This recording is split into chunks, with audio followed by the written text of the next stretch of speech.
क्या अनिल विज को देना पड़ेगा मंत्री पद से इस्तीफा? क्या मोदी शाह करेंगे अनिल विज को बीजेपी से बाहर? क्या नायब सिंह सैनी से भिड़कर अनिल विज ने कर दी बहुत बड़ी गलती? जहां दर्शकों, हरियाणा की राजनीति में इस वक्त भारतीय जनता पार्टी की मुश्किलें विपक्ष नहीं बल्कि उन्हीं के मंत्री अनिल विज बढ़ा रहे हैं। अनिल विज ने कई अधिकारियों पर गंभीर आरोप लगाए।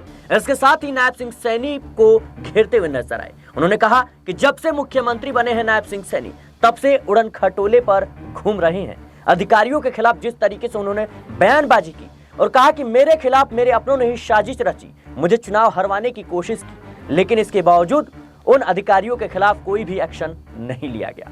अब अनिल विज की इन तमाम बयानबाजियों के चलते भारतीय जनता पार्टी असमंजस की स्थिति में थी और सीधे तौर पर बीजेपी के राष्ट्रीय अध्यक्ष जेपी नड्डा ने उन्हें कारण बताओ नोटिस भेज दिया। नोटिस का जवाब 3 दिन के भीतर देना था, लेकिन इसके बाद देखा गया कि अनिल विज 8 पन्नों की जो रिपोर्ट होती है वो राष्ट्रीय अध्यक्ष को भेज तो देते हैं, लेकिन मीडिया में उसे सार्वजनिक नहीं करते हैं, मीडिया के सामने उसे फाड़ देते हैं। ऐसे में अनिल विज के इस कड़े रुख को देखते हुए माना जा रहा है कि प्रधानमंत्री मोदी और बीजेपी के राष्ट्रीय अध्यक्ष और गृह मंत्री अमित शाह अनिल विज के खिलाफ बड़ा एक्शन ले सकते हैं और ऐसा बड़ा एक्शन कि अनिल विज की जो राजनीतिक सफर है उस पर विराम भी लग सकता है। तमाम कयासों के बाजार इस वक्त घूम रहे हैं। फिलहाल मेरे साथ इस मुद्दे पर बातचीत करने के लिए नाजमीन मौजूद है, जो हरियाणा की राजनीति को बेहद करीब से जानती है, बेहद करीब से समझती हैं। नाजमीन, जिस तरीके से अनिल विज मुख्यमंत्री पद के दावेदार रहे हैं और पहले भी कई बड़े पदों पर वो रहे हरियाणा में, लेकिन इस वक्त देखा जाए तो किस तरीके से उनका जो ये बयान सामने आ रहा है और नायब सिंह सैनी की खिलाफत कर रहे हैं, क्या हो सकता है उनके खिलाफ? देखिए, शुरुआत में आपने कहा कि अनिल विज मुख्यमंत्री पद के दावेदार तक रहे हैं। आप ये देखिए कि हरियाणा में विधानसभा का चुनाव 2024 में हुआ, इससे पहले 2019 में हुआ। 2019 से पहले 2014 का जिक्र करें तो 2014 में भी अनिल विज ने अंबाला कैंट से विधानसभा का चुनाव जीता था और 2014 से लेकर 2019 तक अनिल विज एक ऐसा चेहरा रहे हैं जो भारतीय जनता पार्टी से सीएम रेस में आगे दिखाई दे रहे थे, लेकिन भारतीय जनता पार्टी ने अनिल विज को मुख्यमंत्री की कुर्सी नहीं दी। बार बार अनिल विज का सपना तोड़ा गया भारतीय जनता पार्टी के जरिए। पहले मनोहर लाल खट्टर मुख्यमंत्री बने और अब जिस तरीके से जेजेपी और बीजेपी का गठबंधन हरियाणा में टूटता है, इसके बाद जब तख्ता पलट होने की स्थिति में भारतीय जनता पार्टी अकेले अपने दम पर और निर्दलियों का साथ लेकर सत्ता में तो आ जाती है, लेकिन सत्ता के बाद अनिल विज फिर से ये कोशिश करते हैं कि मुख्यमंत्री की कुर्सी उन्हें मिल जाएगी, लेकिन उस वक्त मनोहर लाल खट्टर मुख्यमंत्री नहीं बनाए जाते हैं।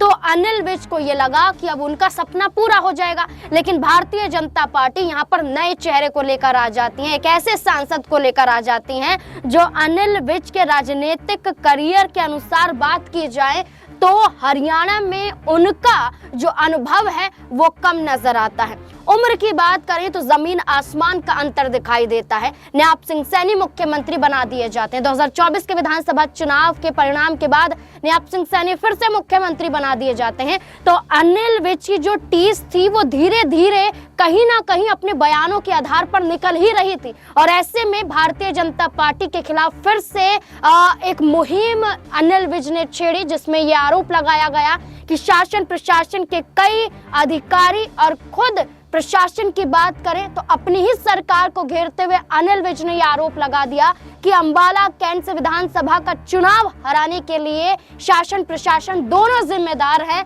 और भारतीय जनता पार्टी इस पूरे मामले पर कोई जांच नहीं करती है। साथ ही साथ सोशल मीडिया पर अनिल विज ने कुछ तस्वीरें शेयर की, जिसमें निर्दलीय अंबाला कैंट से उम्मीदवार चित्रा सरवार की तस्वीर नायब सिंह सैनी के साथ देखी गई। आशीष की बात करें, आशीत्याल की तस्वीर नायब सिंह सैनी के साथ देखी गई, जिसके बाद अनिल विज ने इन सबको गद्दार और मुख्यमंत्री तक को गद्दार कह डाला।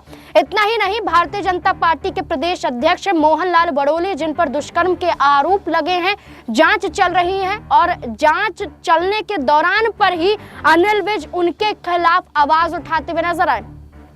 अनिल विज ने यह कह दिया कि इनसे इस्तीफा क्यों नहीं मांगा जाता है, इनकी गिरफ्तारी क्यों नहीं होती है। इसके बाद भारतीय जनता पार्टी को एक्शन लेना पड़ा। और सिराज ये देखिए कि भारतीय जनता पार्टी ने 3 दिनों का कारण बताओ नोटिस जारी किया। शॉर्ट पीरियड में जवाब देना था अनिल विज को, और अनिल विज का जवाब 8 पन्नों में आता है। और 8 पन्नों के जवाब में अनिल विज हाईकमान को चुनौती दे देते हैं और ये कहते हैं मीडिया के सामने कि अगर मेरे से शिकायत थी, मेरे खिलाफ कारण बताओ नोटिस जारी किया गया था, तो मुझसे आकर कहा जा सकता था या नोटिस मेरे घर पर भिजवाया जा सकता था।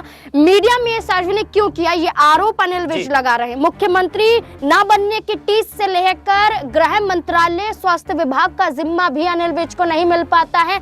इसकी नाराजगी के साथ साथ तीसरा मुद्दा उठ जाता है कि बीजेपी में कई बड़े चेहरे हैं, उनके खिलाफ ना तो कार्यवाही होती है, ना इस्तीफा लिया जाता है, ना गिरफ्तारी होती है। और अनिल विज की आखिरकार क्यों आलोचना भारतीय जनता पार्टी कर रही है, ये यहाँ पर पसंद अनिल विज को नहीं आ रहा है। और साफ तौर पर अनिल विज ने कह दिया है कि उन्हें फर्क नहीं पड़ता है। और अनिल विज का यही बागी तेवर दिखाना ये दिखाता है कि क्या हरियाणा में भारतीय जनता पार्टी को अब मुश्किलें उठानी पड़ेंगी। तो साफ तौर पर सिराज बात की जाए अनिल विज की, तो भारतीय जनता पार्टी के खिलाफ वो उतर चुके हैं। जी बिल्कुल दर्शकों, अनिल विज की बात करें तो लगातार वो सीएम पद की दावेदारी भी ठोक चुके हैं और विधानसभा चुनाव के दौरान भी कई उनके ऐसे बयान थे जो इस बात को दर्शा रहे थे कि वो पार्टी से बगावत भी कर सकते हैं, पार्टी से रिश्ता भी तोड़ सकते हैं। अंबाला से कई बार के विधायक अनिल विज एक दिग्गज नेता माने जाते हैं। खट्टर सरकार में वो गृह मंत्रालय भी संभाल चुके हैं, यानी गृह विभाग भी संभाल चुके हैं। इसके साथ ही स्वास्थ्य मंत्री भी वो रह चुके हैं।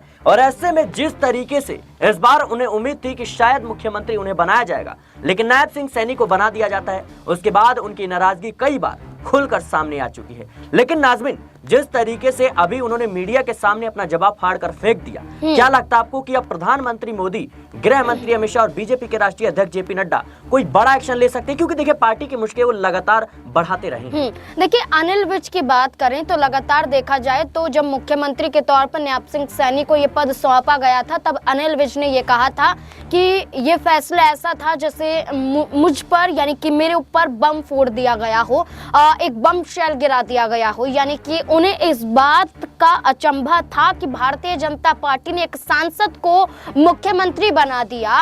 लेकिन अनिल विज जो लगातार अंबाला कैंट से विधानसभा का चुनाव जीत रहे हैं, वो भारतीय जनता पार्टी अनिल विज को मुख्यमंत्री क्यों नहीं बना रही है, इसके कारण ये दिखाई देते हैं कि अनिल विज ने 7 बार अंबाला कैंट से विधानसभा का चुनाव जीता। अनिल विज स्वास्थ्य विभाग से लेकर गृह विभाग का जिम्मा संभालते हुए नजर आए।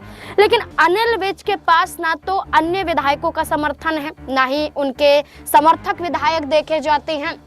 जबकि आप देखिए राव इंद्रजीत सिंह का दबदबा इतना देखा गया कि हरियाणा में लगभग 10 से 12 सीटों पर, अहिरवाल बेल्ट की सीटों की बात कर रही हूं मैं, जहां पर राव इंद्रजीत के समर्थकों को टिकट दिया गया और राव इंद्रजीत के समर्थकों ने कम से कम 10 से 11 सीटों पर भारतीय जनता पार्टी को फतेह हासिल करवाया। यानी कि साफ है कि राव इंद्रजीत खुद सांसद बने, केंद्रीय राज्य मंत्री बने और साथ ही साथ अपने समर्थकों को विधायक भी बनाया। और इसमें से एक विधायक उनकी बेटी आरती राव, जो कैबिनेट में एक बड़ा मंत्रालय संभालती हुई नजर आ रही हैं। तो आप सोचिए कि राव इंद्रजीत सिंह भी वही चेहरा है, जबकि विपक्ष से आया हुआ चेहरा है, कांग्रेस पार्टी से आया हुआ चेहरा है। भारतीय जनता पार्टी ने उनकी हर बात को मानी है, लेकिन अनिल विज की बात क्यों नहीं मानी जा रही? क्योंकि लगातार वो अपनी ही सरकार के खिलाफ बयानबाजियां करते हुए दिखाई दें।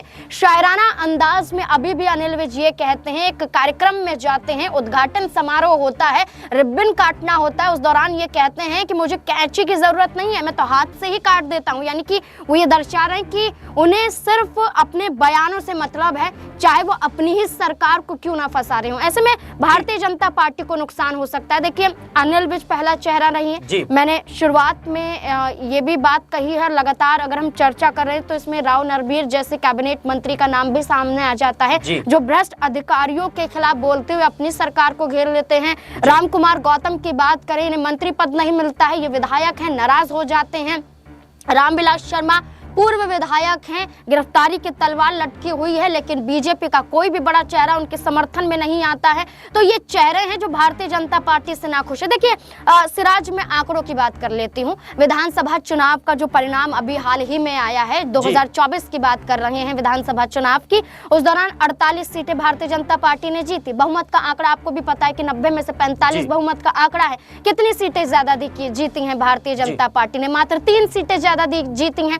ऐसे में अनिल विज खुद एक विधायक हैं और जो कैबिनेट मंत्री बन चुके हैं। एक वो हो गए, राम कुमार गौतम की बात करें, राव नरबीर की बात करें, 3 तो आसानी से अनिल विज के पास दिखाई दे रहे जो बीजेपी को हरियाणा में धराशायी कर सकते हैं। ऐसे में भारतीय जनता पार्टी द्वारा कोई एक्शन जो लिया जाएगा, समझाने के लिए लिया जाएगा अनिल विज को पार्टी से बाहर। जहां तक मुझे लगता है, जहां तक मेरी समझ है कि अनिल विज को पढ़ पाए हैं हम हरियाणा की राजनीति में, अनिल विज को भारतीय जनता पार्टी से बाहर नहीं करेगी। दूसरा कारण ये भी नजर आता है कि अनिल विज उम्र दराज हो चुके हैं, 70 प्लस उनकी उम्र है और ऐसे में भारतीय जनता पार्टी के लिए 70 पार के उम्र के लोग सिर्फ बीजेपी का हिस्सा रह सकते हैं, कोई बड़े पद पर नहीं बैठ सकते। जी बिल्कुल दर्शकों, देखा जाए तो लगातार जो अटकलें लगाई जा रही हैं, जो सवाल उठ रहे हैं अनिल विज को लेकर, माना यही जा रहा है कि भारतीय जनता पार्टी कहीं ना कहीं उनसे नाराज है और आला कमान जो है उन्हें बुलाकर बैठाकर समझा भी सकता है, उनके खिलाफ एक्शन भी हो सकता है। फिलहाल जिस तरीके से अनिल विज के जो बगावती तेवर नजर आ रही हैं, इससे साफ जाहिर होता है कि भारतीय जनता पार्टी इस वक्त हरियाणा में फंसती हुई नजर आ रही है और बहुमत के आंकड़े से ज्यादा दूर है भी नहीं और इस वजह से भारतीय जनता पार्टी इस वक्त अनिल विज के सामने मजबूर नजर आ रही है। फिलहाल के लिए इस रिपोर्ट में देश और दुनिया की तमाम खबरों के लिए बने रहें नेक्स्ट न्यूज के साथ।